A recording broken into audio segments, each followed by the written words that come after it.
Greetings, family. I'm Touré Roberts, and welcome to Balance, the place where we have meaningful, powerful, and transformational conversations.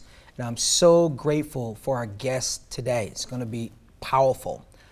This young man represents the face of young Hollywood. He's been featured on GQ magazine, Cosmopolitan Man, Demand magazine, you name it. He's been on it. Vogue, he's been featured in Vogue as well. He is a seasoned regular on This Is Us, the hit show This Is Us that changed the world, that brought humanity to the screen in a profound way. Just a major show, and I'm excited to introduce him. I happen to know him, love him, believe in him, and am so excited to have Logan here with us. Logan Troyer, ladies and gentlemen. What's up, man? How you doing? I'm great. So good to see you. Good to see you. You look great, by the way. Thank you very much. So do you. Thank you. Well, but I'm trying to keep up with that jacket, for one. Appreciate it. Yeah, we were talking about the shoes. I don't know if we can do the shoe cam. We were talking about the shoes earlier. Those are ferocious. Yeah, thank you. Excellent. Let me just begin by saying I'm so proud of you. I'm so proud of who you are as a person. You know, of course, you've done awesome things. You're young, you're just getting started, but you've done amazing things. You know, your career has taken off. But I think what really moves me about me is, one, your humility, and you're really grounded, and it's not easy. I mean, you're a young man in a fast industry, and you have experienced success. I mean, you're on television, you're on a hit show, but I think that I want to talk about how it all started. I want to talk about how it began. So how did you're so young. It's like, you know, it takes some people years to become a season regular on a hit show. Sure. You know, and so talk to me about how this all began. Did you know that you wanted to act? Kind of take us back and help me to understand how you got here. How I got here. God did some things very intentionally is how I got here, because I don't know how else. Yeah, I was a kid that did sports, but wasn't the best. It was not really like my thing. And so around age 12, my family had moved back to California. And it's interesting, I don't know what it was. My parents had worked in the business behind the camera. And they had some hunch or idea, like, oh, maybe you would like acting class. And when I tell you they didn't force me to do it, like they really didn't. They said, if you hate this, like, it's a lot of work on our end. We have no interest in like being like stage moms or anything like that. Right. But I took a class, and it was kind of risky and fun. And so really for me, that was like the fun thing that I did sort of in place of sports. Like I surfed as well, so at least I was a little active, but it just became my thing. I remember, weirdly enough, being like, I think I was like 9 or 10, realizing that everybody seemed to have a thing. And I felt like a jack of all trades that was like okay kind of at everything. Like I was decent at some things. Like I was never fully worst at kickball, but like I wasn't first pick by any means. And I felt like I kind of found my thing. So I just leaned into it, and then honestly the ball just slowly kept rolling. Like I got representation, and I started auditioning, and just slowly I started making sacrifices in my life towards that, and then eventually realized that it's what I wanted to do. Wow. And I've just been really blessed, especially with a family, to support me in that and to take me to the auditions. And you know, when I'm a kid, like procrastinating my audition, like yelling and being like, I don't want to do it. My mom's like, well, you don't have to do it, but you should if you have it, you know. And I'm like, okay, all right. So they were with me through all that, and I don't know. I guess that's how it started, honestly. Yeah, that's amazing. You know, I haven't met your family, but I feel like I know them. You know, and the talks that we've had over the years, and you kind of explained them to me, and I very much can identify with just that type of support. The love, the structure seems tight. It's amazing. Yeah. I think what's fascinating about your story, and what is unique from the story of a lot of people, come to LA to get into the business. They come here, they have this dream, you know, I want to make it in entertainment. They leave, you know, Pocatello, Idaho, sure, you know what I mean? Or wherever, and they come to town, and they're hustling, and they're grinding, and they're auditioning, and they're running, and they're networking, and then they're trying to build their brand and all that kind of stuff. And it's almost like, you know, they're struggling, and sometimes literally struggling and striving to accomplish it. But your story is much different. It was almost as if your parents, being, I think what good parents should be, perceived that there was something there, and didn't force you. You mentioned stage mom. For those of you who don't understand what that is, that's when the crazy mom or the stage mom can be a stage dad or whatever, and that's that crazy parent that wants to live out their dream through their child and ultimately freak everybody out on set, stress the child out, ruin the child's career ultimately. But you didn't have that. Your parents were just the opposite of that. They put you first, they cared about you, and they just wanted to create an environment where whatever your natural gifts and talents were would come forth. That's amazing. And through doing that, you organically begin to perceive what I want to call your calling. You talked about how, I noticed that everyone had their thing, and I realized that this was my thing. I think that's amazing. There's this chapter in Balance called The Gift of Rest. And I start off that chapter by saying that everything significant in my life that took place, every breakthrough, whether it was a new book deal or some sort of business opportunity that opened up, or a great relationship, or just what have you, everything that launched me forward in life did not happen from the place of rush, the place of striving, the place of stress. It all happened in the posture of rest. And when I hear you talking about your story and how I asked you how you got here, he's like, it was God. I actually just kind of looked up and I was there. It sounds like it's because you weren't striving to get it.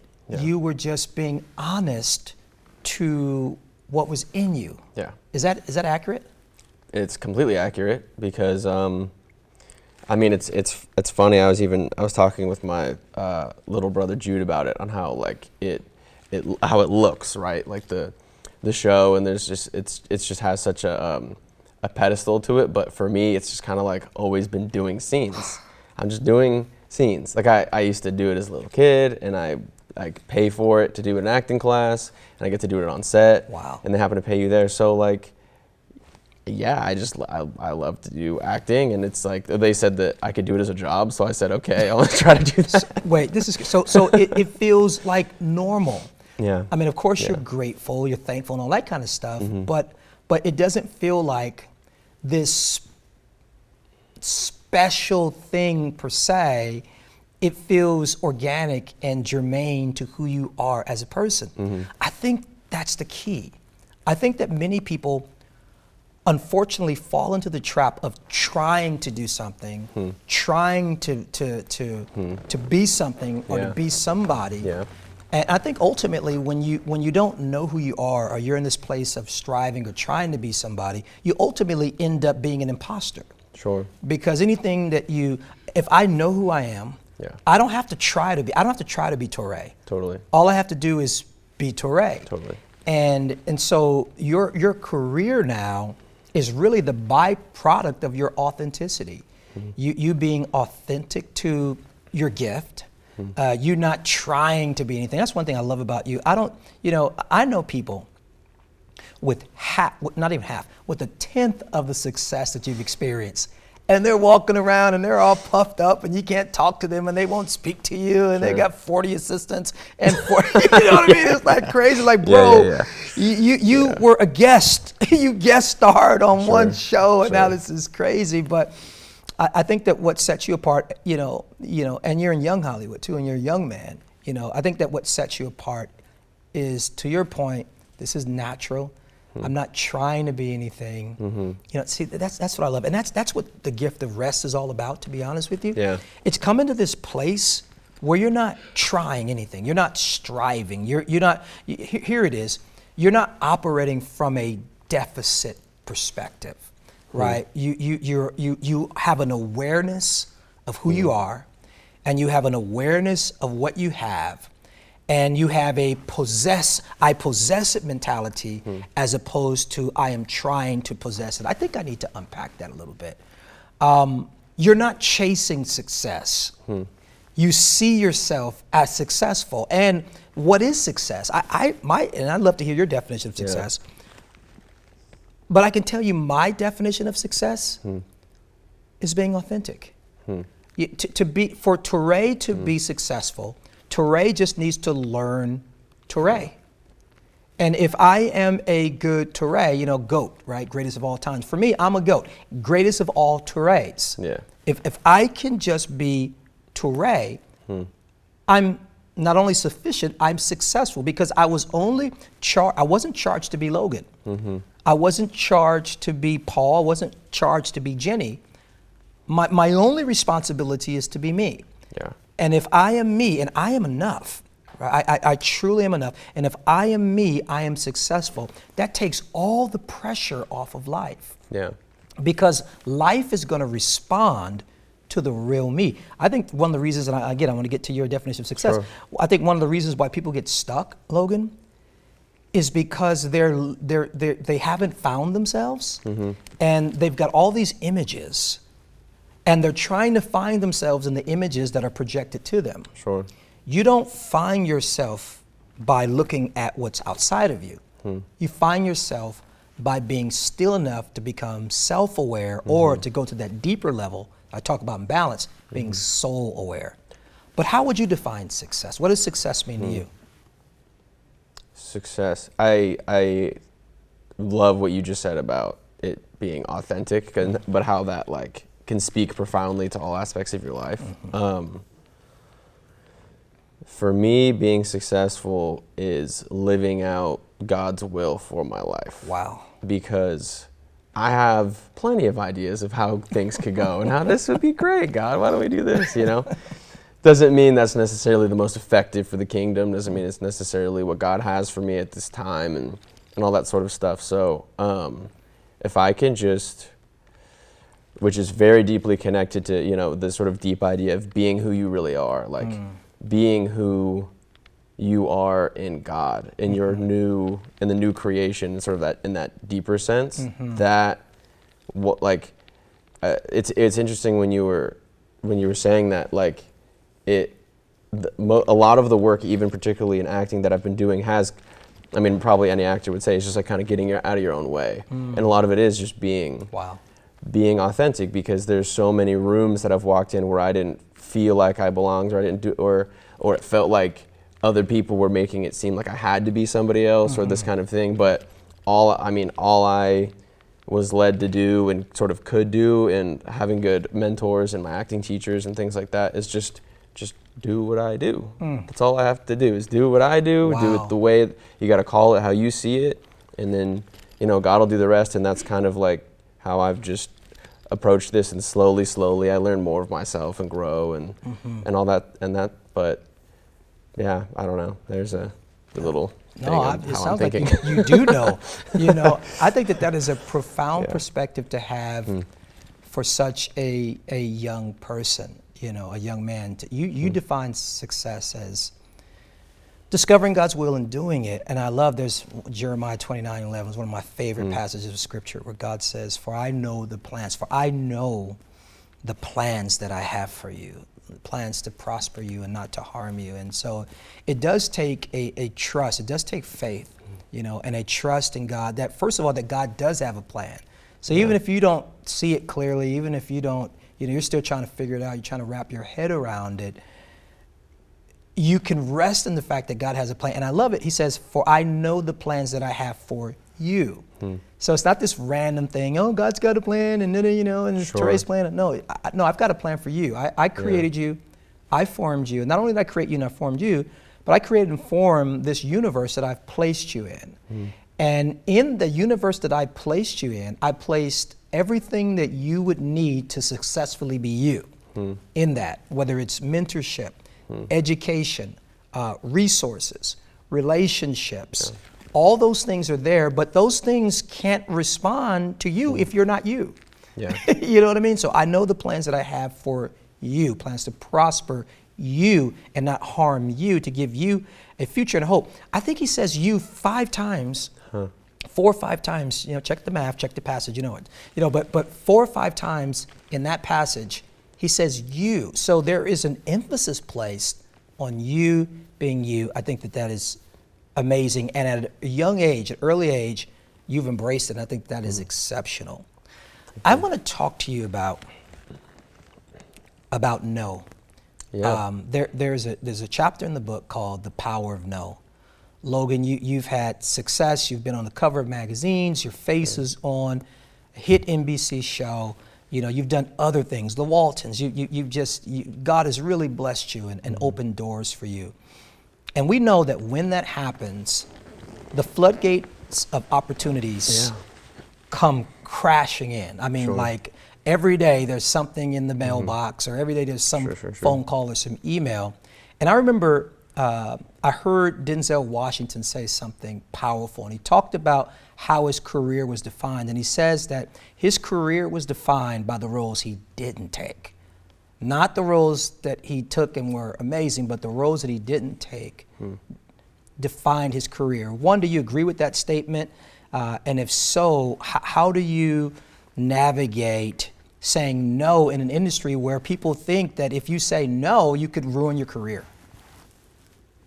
I do agree with that statement, for sure. I think, like, you obviously got to say yes a couple times to have a career.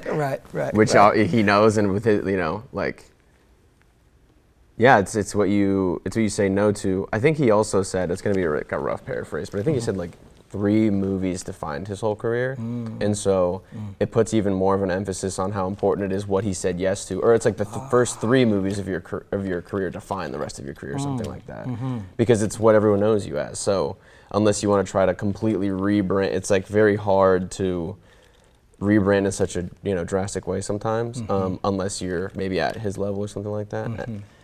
Anyways, wow.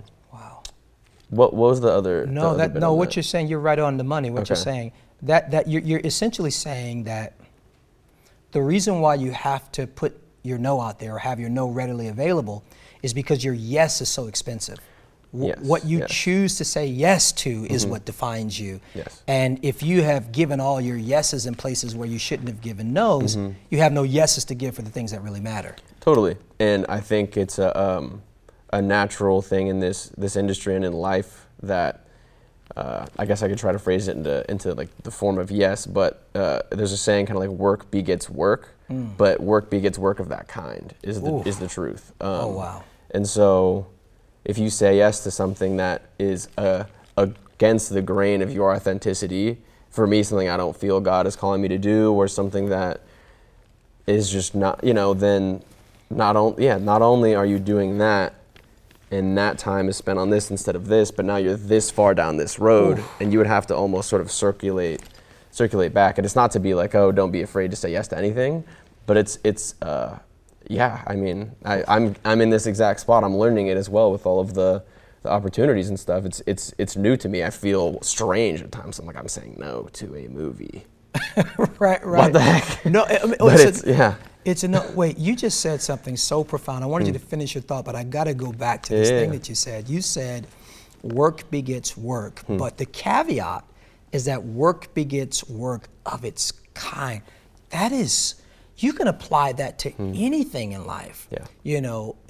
So sometimes succeeding at something is not really a win, particularly if you are succeeding at something that you do not want your life to be defined by. Totally. That's what makes the no so important. Yeah. How do you say no to something that for somebody else is the opportunity of a lifetime? Do you ever feel like a pressure, you feel like you need to say no, but do you ever feel the threat of the fear of maybe missing out or committing career suicide? Do you ever have that pressure on you? Yes, but the pressure that I really feel more so is making sure that I'm not saying no to something that God wants me to say yes to. That's really what I feel the pressure on. So I really spend my diligence, because there are certain things that are sort of an obvious yes, and then you're like, oh, well, let's pursue this, and maybe it doesn't happen, but at least it's like a let's pursue this kind of a thing. But no, it's to the same degree that you have to focus on the yes. But that's really what I feel the pressure from, and maybe it's just because I'm new to saying no more than I say yes, perhaps. But yeah, I want to really be aligned with what's authentic, what God has for me, what makes sense for me to be doing, how can I be a good steward of my life in these opportunities. And so, no, because there are things that I can look at that other people are doing, maybe that I could have done, and you can see how that would not be right for me. And maybe it's not even clear now, but I know that it's clear. And you can look at how I mean, incredible This Is Us has been. It's like I got to grow on the show. I wasn't like thrust into everything all at once. And so it was this incredible opportunity to actually grow as an actor and as a human and meet really incredible people and see how they operate on set. And I wasn't like thrust into it all at once because maybe I wasn't ready for that. Wow. You know? And maybe at the time I'm like, I want to do more or something. But no, I mean, I can look back and it's so obvious. And so I'm trying to have that mindset. Obviously, I know that we talk about that. Like, God sees the whole picture. So let's just listen to him and like, that's profound. Roll with it. Yeah. You said something to the effect of, there's some things that are obvious yeses. Yeah. Is that because, you have a vision, you have to a certain degree defined who you are and where you want to go? How would something be an automatic yes? What type of pre-work goes into qualifying something as an automatic? For me, like specifically in taking a job, I feel probably as well as you do that I don't love the I don't love the association when you say Christian movie. It sort of means straight cheesy. to Walmart DVD. Oh, I'm sorry, right? Yeah, Cheesy. it's sort of me, and which is sad. It's very and because the message is not cheesy. The principles are not cheesy. The true principles aren't cheesy. But you're right. Unfortunately, there's like a branding on it, and like I'll get up on like a soapbox sometimes and be like, well, for thousands of years we had the best art. I don't know why suddenly we're afraid. If you want to look at like David and all these incredible pieces. But anyways, I feel a specific calling to obviously good quality things. So if something's really good quality and I connect to it, that's obvious. But things particularly that are redemptive. Because it doesn't necessarily have to say Jesus every other line, but if it's redemptive, if it's human, if you can see brokenness in people and there's hope in there, and it's really good, and there's some really good people behind it, I'm like, please God, let's do.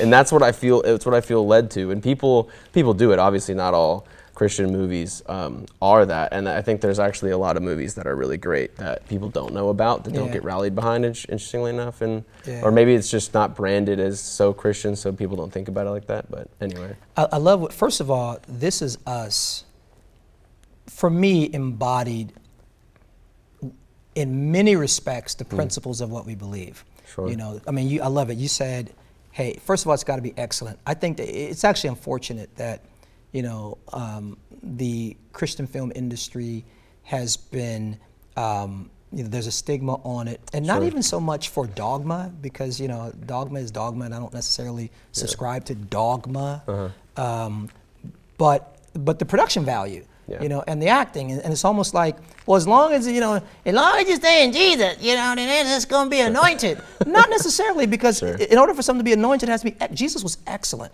The subtitle of the book, positioning yourself to do all things well, is basically taken from a passage of scripture that says Jesus did all things well. And so one, you said excellent.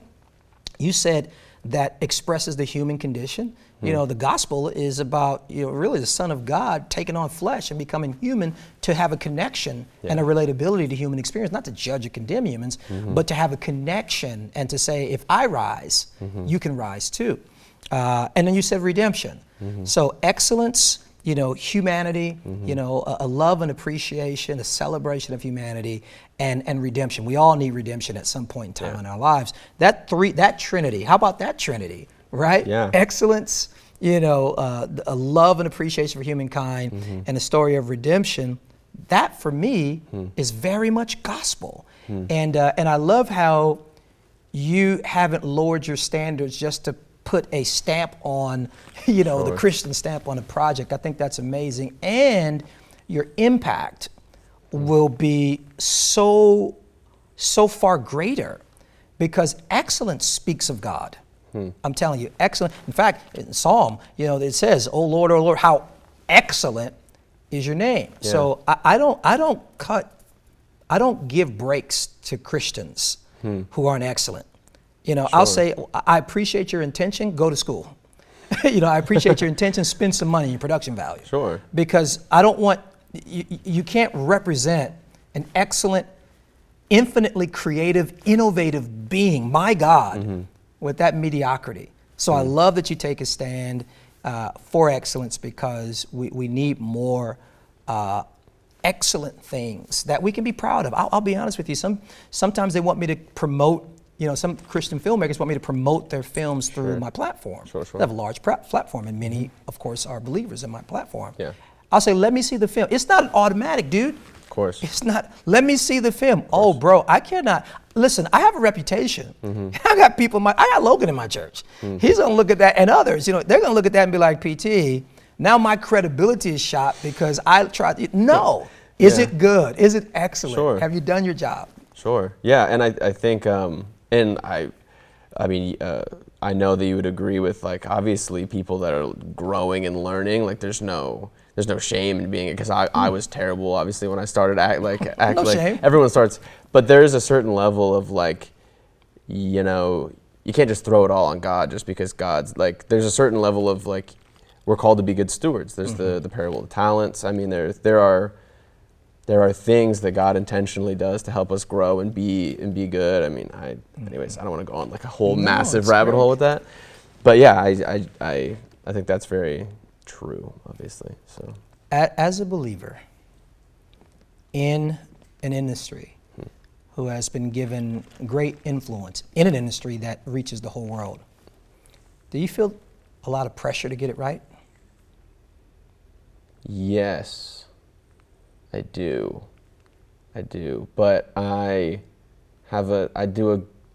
through my amazing acting teacher, Stuart Rogers, and other things, the work, I don't like think about how many people are gonna watch this scene while I'm shooting it. If I do, it's very easy in and out of my brain. But like, yeah, I mean, I get recognized, and I shouldn't just be saying anything and everything in every place, or there's a certain, like, I think that there's an interesting societal pressure that I try not to give into, that's like what the masses think is a good step forward next. That would be maybe keeping me relevant or moving in a good direction as they see it. I try not to buy into that. I've had some, like, for instance, really good conversations with Milo, who plays Jack on This Is Us, and the life of an actor is often, he's somebody who's very selective with his yes. I mean, he had, I think, 3 or 4 year spans between the big shows that he did. So like Gilmore Girls, Heroes, and This Is Us. And I don't know why I just lost my train of thought, actually. But Yep. Were you talking about not letting others define? Oh yeah, I mean, it's like having a bunch of momentum like This Is Us. There isn't, like, I don't want to buy into the rush of, so that everybody doesn't think this was the only thing I could do, let me just jump into something. Like that's the wrong, and you can see people caught up in having their self-worth caught up in how everybody else looks at them. Like sort of the fickleness of man's opinion of you is crazy. So even to throw out, like, I had a random conversation with Snoop Dogg, and he was talking about how, you have to have your individual self-worth because you come into the limelight and come out of it, and you just stay steady because it's so easy come and go. Like, it's an interesting thing. You kind of like mentioned it earlier, when people get success or some kind of fame, some people, you can see them stepping into it thinking that this is forever. Right. And now I've just barely made it in most of the time that was the one thing, or they move on to do something else, or a lot of people get too caught up in that. And I think you gotta, like, you're an actor, so like love acting, be good at acting, do that. I don't know. I'm like, we thank God for Uncle Snoop, right? yeah, right. It's got some serious wisdom, actually. Yeah. Oh no, he does. We've never met directly, but we've got a lot of close associates. I love what you talked about. You talked about defining success, and it is, you have to define success for yourself. Even with this book, like I've got agents, my book agent. I've got a publisher who gave me some money to write this book or what have you. And I had to, and there's always this pressure, you got to hit the New York Times list. This book's got to do all that. You got to hit all the lists or what have you.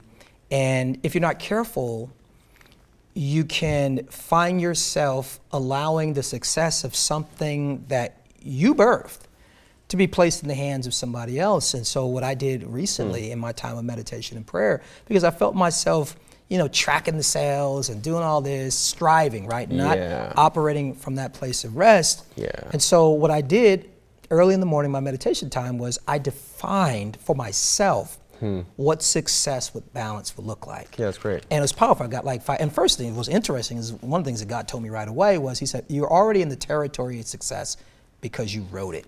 You overcame all of the creative, stumbling blocks and all that kind of stuff, writer's block. You overcame that, you persevered, and you produced it. You're already in success territory. Totally. And then he gave me 5 things that ultimately can be reduced down to one thing, and that is, did you give it your best? Did you give it your all? All that, the capacity to put things out there, to communicate, to manage the sales, the marketing, the distribution. Did you resist the fear to put yourself out there, or the opinions of others? Did you do your best? Then that is success. And it was liberating. Now I think the book is going to hit all the lists and all that kind of stuff, and that's wonderful. But I'm not defined by that, and I don't have that pressure. Now I can just be true to myself, right? Love the fact that I wrote. Love the fact that I wrote a book that's already changing lives, and be done with it. I think that you bring up a masterful point. It is absolutely critical to define success for yourself so that you don't get lost in the maze. That's true. I mean, in talking about this, it's interesting, and perhaps why I just kind of followed this path, or one of the reasons was my dad growing up always sort of defined success and spoke about it often, was, it's if you love what you do, you don't work a day of your life. And so I just always pursued the thing that I love to do. And I think that's his definition of success. So I love it. What else do you love? We know you love acting. What else do you love? I mean, of course, if I love acting, I love movies. So Yep. there's that. I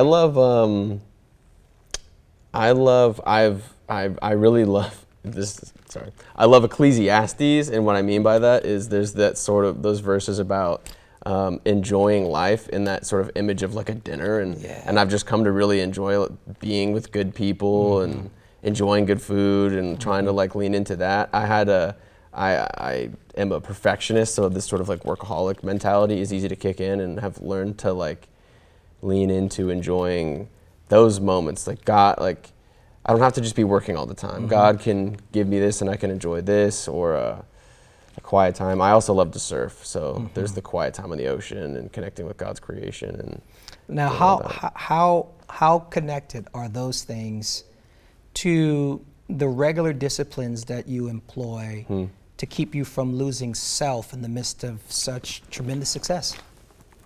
They're very connected. They're very, very connected, because this is something that I am very new to learning and getting a handle of. So I'm somebody who works very well in a structured life. Like school is great, there's a time for recess, there's a time for when you finish your homework, you hang out with your friends.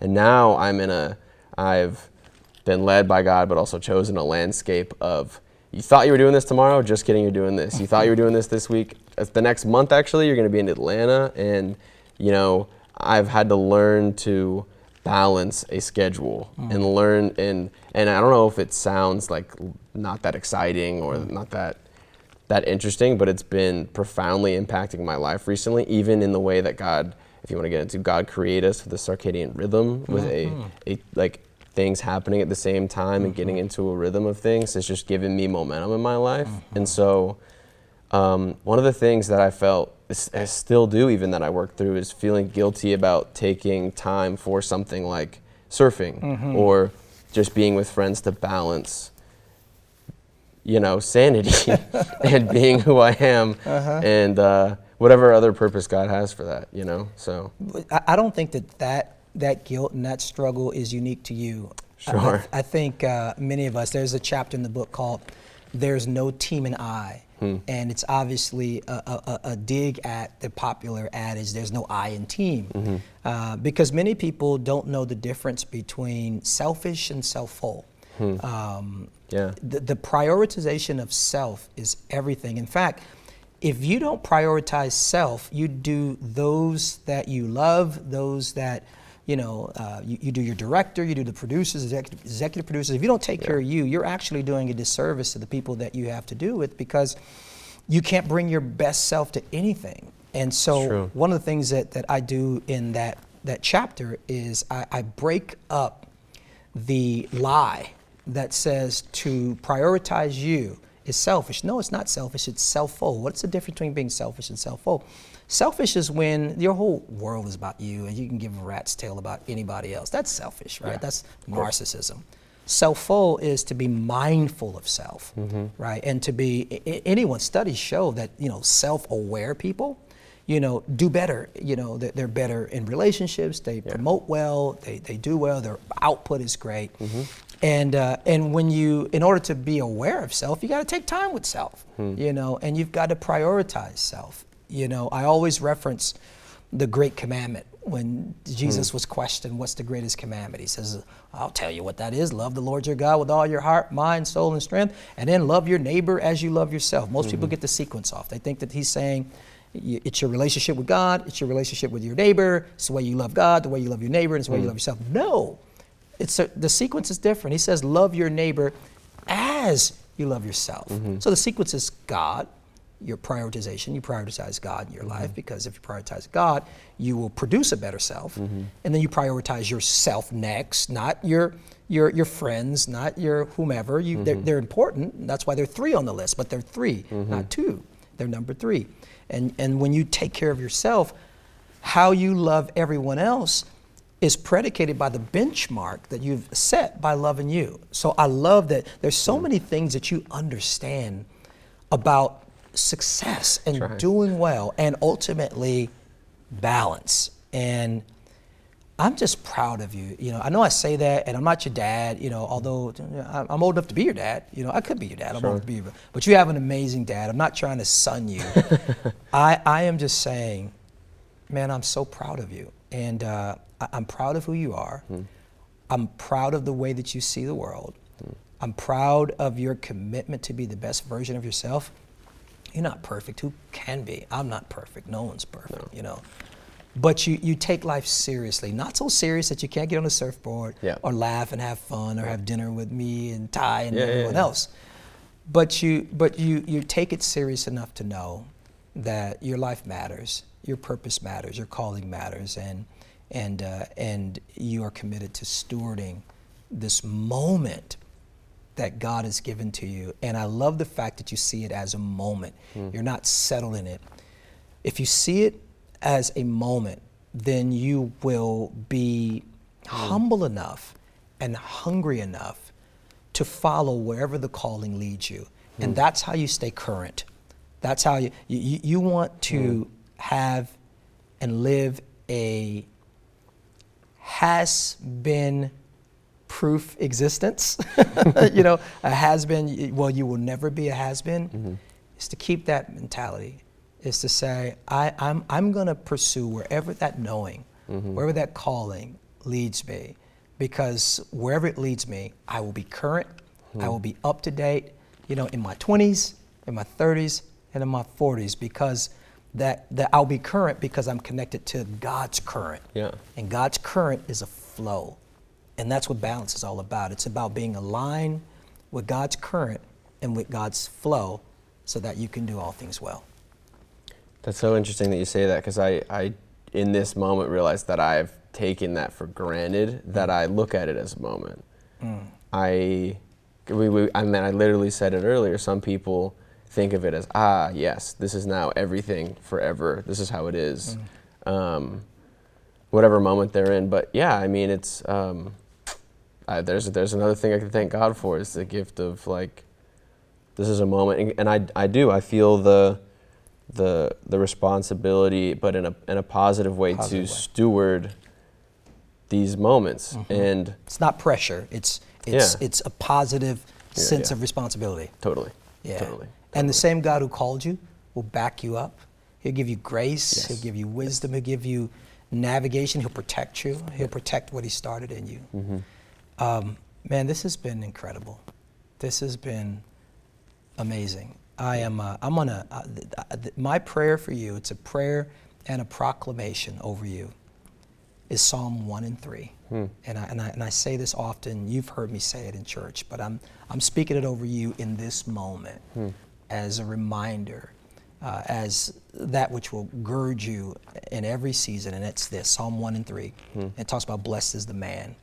It says, for he shall be like a tree planted by the rivers of water, that brings forth its fruit in its season, whose leaf will not wither, and whatever he does shall prosper. I believe that because you're committed to staying connected to the flow, the same way a tree that's planted by a river is drawing the nutrients, the irrigation from the river to produce what is in that tree, the capacity to produce fruit. That's you. You're going to produce fruit in every season, your 20s, your 30s, your 40s, your 50s. If you get to your 100s like Moses, that too, you're still going to be bearing fruit. Your leaf is not going to wither. And whatever you do, whatever you set your hands to, is going to prosper. That's my prayer for you. Amen to that. Amen. Logan. Thank you very much. Thank you for coming. I love you. Ladies and gentlemen, I want you to be in prayer for Logan. I truly believe that he is one of this moment's brightest stars. And because he's committed to being light, I believe he's going to bring light to so many people. He's a blessed man. He's a beautiful man. He's a balanced man. And I'm so grateful for this time to talk to him. And I know that you got so much out of this conversation. If you haven't gotten balance, I encourage you to go to thebalancebook.com. God wants to position you to do all things well as well. Thank you so much. Be beautiful, be blessed, be balanced. I'll see you next time.